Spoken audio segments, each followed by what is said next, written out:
কেন বাংলাদেশের জাতীয় সঙ্গীত, বাংলাদেশের জাতীয় পতাকা এগুলো কেন অবমূল্যায়ন করা হবে?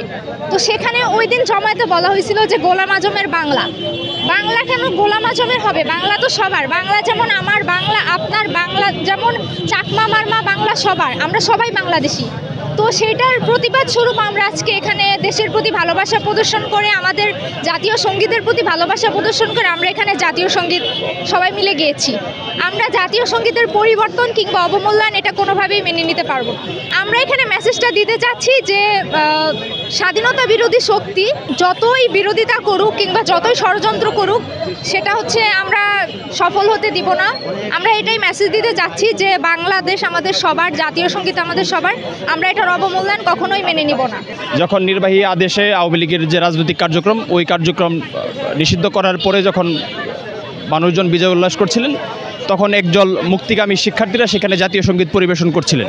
তখন আমরা দেখেছি যে ওইখানেই বিভিন্ন শিক্ষার্থীরা সেই জাতীয় সঙ্গীত কেন শাহবাগে পরিবেশিত হচ্ছে তার জন্য বাধা সৃষ্টি করেছেন এবং এক পর্যায়ে জাতীয় সঙ্গীত গাওয়াকে থামিয়ে দিয়েছেন। আমরা বলতে চাই যে মহান মুক্তিযুদ্ধের মধ্য দিয়ে যে অর্জিত আমাদের যে বাংলাদেশ, আমাদের যে স্বাধীনতার লড়াই, সার্বভৌমত্বের যে লড়াই, সেই লড়াইয়ের মধ্য দিয়ে আমরা 90-এর এরশাদ বিরোধী আন্দোলন করেছি এবং 2024 সালে এসে দীর্ঘদিনের একটি পরাক্রমশালী স্বৈরাচার শেখ হাসিনাকে আমরা পরাভূত করেছি।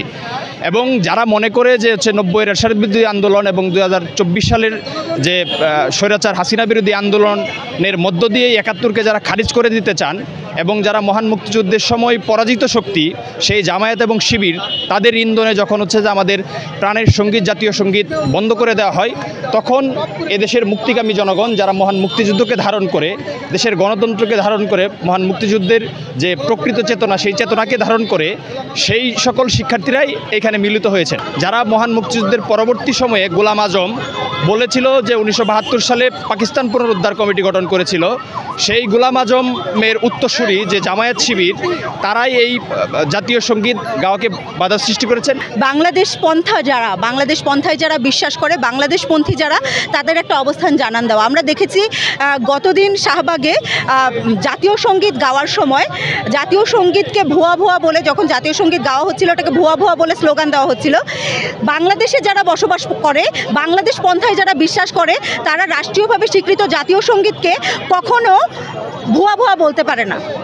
আমরা যখন বলবো 71-এর দালালেরা হুঁশিয়ার সাবধান, 71-এর দালাল বলতে যারা 71-এ যুদ্ধাপরাধের সাথে জড়িত ছিল তারা। এখন আপনারা যদি মনে করেন যে, বা তারা যদি মনে করে যে 71-এর দালালরা মানে তারা, আমরা তাদেরকে এই প্রতিবাদ স্বরূপই কিন্তু আমরা এখানে আজকে জাতীয় সঙ্গীত গেয়েছি।